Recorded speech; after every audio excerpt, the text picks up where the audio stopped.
بسم اللہ الرحمن الرحیم۔ میاں نواز شریف کی واپسی اسٹیبلشمنٹ سے ڈیل ہے یا حکومتی نااہلی؟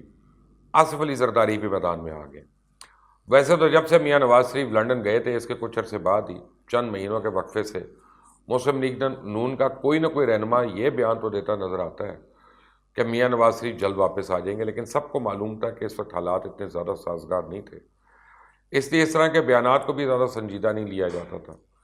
لیکن اس وقت ایک بار پھر میاں نواز شریف کی واپسی کی خبریں گرم ہیں، اور اب کی بار اس اعلان کو بہت سنجیدگی سے بھی لیا جا رہا ہے۔ اس سنجیدگی کی وجہ کیا ہے وہ تو میں آگے چل کے اس ویڈیو میں بتاؤں گا، لیکن پہلے آپ کو یہ بتا دوں کہ اب کی بار میاں نواز شریف کی واپسی کا اعلان ایاز صادق صاحب کی طرف سے کیا گیا، جس کے بعد خود میاں نواز شریف نے بھی اس بات کی طرف اشارہ دیا ہے کہ وہ جلد پاکستان واپس آ رہے ہیں۔ لاہور میں خواجہ سعد رفیق کے والد خواجہ محمد رفیق شہید کی برسی کے موقع پہ میاں نواز شریف نے اپنے کارکنوں سے ٹیلی فونک خطاب کیا، جس میں انہوں نے کہا کہ میں امید کرتا ہوں آپ سے پاکستان میں جلد ملاقات ہوگی۔ جبکہ میاں نواز شریف کی تقریر سے پہلے مسلم لیگ نون کے مرکزی رہنما اور سابق اسپیکر ایاز صادق نے بھی اپنی تقریر میں کہہ دیا کہ وہ اگلے مہینے نواز شریف کو لینے لنڈن جا رہے ہیں، اور حال ہی میں ابھی لنڈن سے ہو کر آئے ہیں جہاں ان کی میاں نواز شریف سے ملاقات بھی ہوئی۔ اب انہوں نے بتایا کہ وہ 20 جنوری کو دوبارہ لنڈن جائیں گے۔ اپنی تقریر میں انہوں نے کہا کہ لوگ پوچھ رہے ہیں کیا لے کر جاؤ گے، تو میں بتا رہا ہوں میں میاں نواز شریف کو لینے جا رہا ہوں۔ میاں نواز شریف سے مل کر آیا ہوں، میری مسکراہٹ بتا رہی ہے کہ حالات کیا ہیں۔ اس موقع پہ مسلم لیگ نون کے صدر شہباز شریف بھی موجود تھے۔ انہوں نے بھی ایک اہم بات کی کہ موجودہ حکمرانوں کا دھڑن تختہ ہونے والا ہے، ان کے گھبرانے کا وقت آنے والا ہے۔ اور اس کے علاوہ نواز شریف کی تازہ تصویر ٹویٹ کرتے مریم نواز نے بھی ایک معنی خیز ٹویٹ کیا، جس میں انہوں نے لکھا ہے کہ میں نے سنا ہے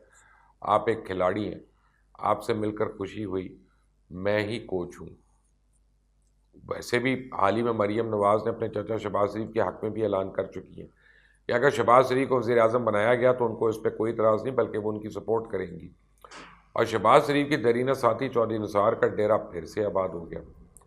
اب نون لیگی رہنماؤں کی طرف سے اس طرح کے بیانات سامنے آنے کے بعد پوری طرح سے یہ تاثر پھیل چکا ہے کہ نون لیگ کی کوئی ڈیل ہو گئی ہے، اور ڈیل کی باتوں کے بعد لوگوں کو کچھ حد تک تو یقین آ گیا کہ اب ضرور میاں نواز شریف واپس آ جائیں گے۔ لیکن دیکھنا یہ ہے کہ ایاز صادق صاحب کے 20 جنوری کو جانے کے بعد وہاں ان کو دن کتنے لگتے ہیں کہ وہ نواز شریف صاحب کو واپس لا سکیں۔ دوسری طرف عمران خان کی جانے کی باتیں بھی اس وقت بہت زور و شور سے ہو رہی ہیں، اور یہ بھی اطلاعات ہے کہ نون لیگی رہنما خاص طور کے میاں شہباز شریف کی چند بڑی اہم ملاقاتیں ہوئی ہیں، جن میں کچھ یقین دہانیاں بھی کروائی گئی ہیں، جن سے یقیناً یہ چانسز بڑھ گئے ہیں کہ اب نواز شریف واپس آ سکتے ہیں۔ لیکن جب تک عمران خان کے جانے والا کوئی معاملہ طے نہیں ہوتا اس وقت تک ان کا آنا بہرحال مشکل ہے۔ لیکن میں آپ کو بتا دوں کہ اب کی بار حکومت کے لیے پریشانی یہ بھی ہے کہ نواز شریف کے علاوہ پاکستان پیپلز پارٹی کے شریک چیئرمین اور سابق صدر آصف علی زرداری نے بھی اعلان کر دیا کہ لاہور اور اسلام آباد میں بیٹھ کر مخالفین کا مقابلہ کروں گا، اور انہوں نے صاف صاف کہہ دیا کہ مقابلہ کرنے کا وقت آ چکا ہے۔ انشاءاللہ پورے پاکستان میں جائیں گے، لاہور میں بھی ان کا مقابلہ کرنے کے لیے خیمے گاڑ رکھے۔ ان لوگوں نے ملک کو نانی کا بیڑا سمجھ رکھا، کبھی کسی ایک کو بٹھاتے ہیں کبھی دوسرے کو۔ ہم نے آئین دیا، عوامی طاقت سے ان کو شکست دیں گے۔ لیکن اپوزیشن کے ساتھ ساتھ حکومت کی طرف سے بھی بیانات تو آ رہے ہیں۔ وفاقی وزیر اطلاعات فواد چودھری سے جب سوال پوچھا گیا تو وہ اسی ضد پہ ہے کہ نواز شریف اور زرداری نے اپنی باقی زندگی بیرون ملک گزارنی ہے۔ نواز شریف اور آصف علی زرداری نے قرضے لے کر ملک کا بیڑا غرق کر دیا، اور آصف زرداری کے بارے میں انہوں نے کہا کہ آصف علی زرداری عدالت جانا ہو تو ویل چیئر منگوا لیتے ہیں، ضمانت ملتے ہی اپنے قد سے بڑی بڑی بڑکیں مارنا شروع کر دیتے ہیں۔ جب آپ کو جیل کا پتہ ہوتا ہے تو آپ معذوروں کی خصوصی گاڑی میں جاتے ہیں۔ مطلب حکومت کے پاس اپوزیشن کے بیانات کا کوئی جواب نہیں ہے، صرف وہی پرانے بیانات ہیں جو پہلے سے دیتے آ رہے ہیں۔ باقی رہ گئی یہ بات کہ اپوزیشن کو اتنی امید کیوں ہے کہ وہ اس وقت اس طرح کے بیانات کیوں دے رہے ہیں، تو میرے خیال میں ڈیل سے زیادہ اس وقت تو حکومت کی اپنی نااہلی ہے۔ جو کچھ حالیہ بلدیاتی انتخاب میں ہوا ہے اس کے بعد تحریک انصاف کی حقیقت اب کھل کر عوام کے سامنے آ گئی، ورنہ آپ خود سوچیں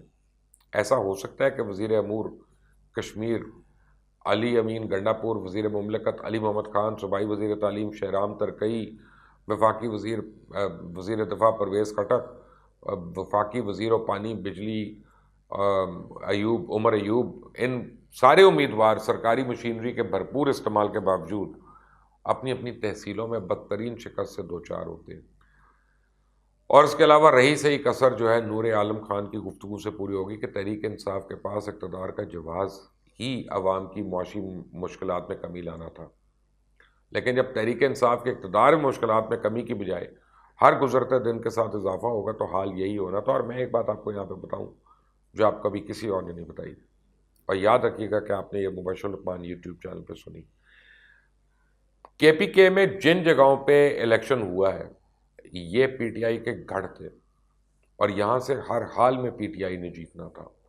اور یہ اس کو وہ اپنی ایک وننگ پیس بنانا چاہ رہے تھے ان ضلعوں میں کر کے۔ اور اب جو باقی کے ضلع ہونے ہیں وہاں پہ اس سے بہت برا حال ہونا ہے پی ٹی آئی کا، تو اب آپ تیار رہیے گا کہ ہر روز آپ کو بہت بری خبریں آئیں گی اگر آپ کا تعلق پی ٹی آئی سے ہے۔ بہرحال ساتھ ہی تحریک انصاف کے اندر کی جو لڑائی ہیں وہ الگ، رکن خیبر پختونخوا اسمبلی ڈاکٹر ہشام انعام اللہ اور علی امین گنڈا پور کے درمیان اختلافات ابھی تک برقرار ہیں، یہاں تک کہ ڈاکٹر ہشام انعام اللہ نے بلدیاتی الیکشن سے پہلے پرائم منسٹر عمران خان کے نام خط میں لکی مروت میں ٹکٹوں کی غلط تقسیم کی نشاندہی بھی کی، لیکن اس وقت ان کی نہیں سنی گئی۔ اب شکست کے بعد وزیر اعظم کو ہوش آ گیا اور انہوں نے پنجاب اور کے پی کے میں بلدیاتی انتخابات کے محاذ کے لیے 21 رکنی سپریم کمیٹی قائم کر دی، جس کا پہلا اجلاس آج اسلام آباد میں ہوا، جس میں وزیر اعلیٰ عثمان بزدار، گورنر چودھری سرور، وزیر بلدیات محمود رشید، سینیٹر سیف اللہ نیازی، عامر کیانی، فواد چودھری، حماد اظہر، شفقت محمود، وزیر اعلیٰ کے پی کے محمود خان، اسد کیسر، پرویز خٹک اور مراد سعید سب شریک ہوئے۔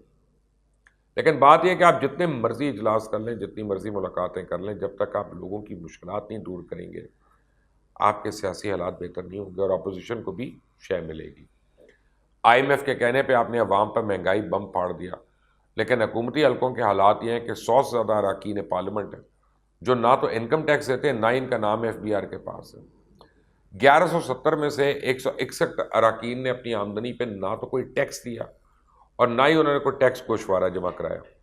اور ایسا بھی نہیں کہ ان کے پاس اثاثی آمدنی نہیں، ان سب کے اثاثوں کی مجموعی مالیت 35 ارب روپیہ بنتی ہے۔ انہوں نے دبئی، ناروے اور لنڈن میں گزشتہ 10 سالوں کے دوران لاکھوں ڈالرز مالیت کی جائیدادیں لی۔ درجن بھر اراکین کا کاروبار ہے جس میں ان کی تعمیراتی کمپنی ہے، پیٹرول پمپس ہیں، لیکن ٹیکس دینے کی جب باری آتی ہے تو سب صفر۔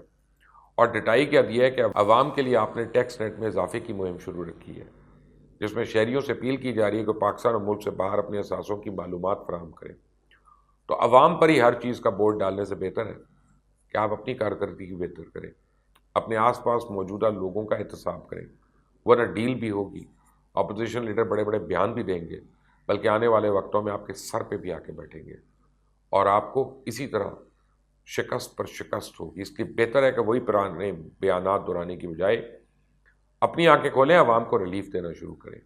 آپ دیکھ رہے ہیں مبشر لقمان یوٹیوب چینل، اس کو سبسکرائب کریے گا، بیل آئیکن کو پریس کریے گا۔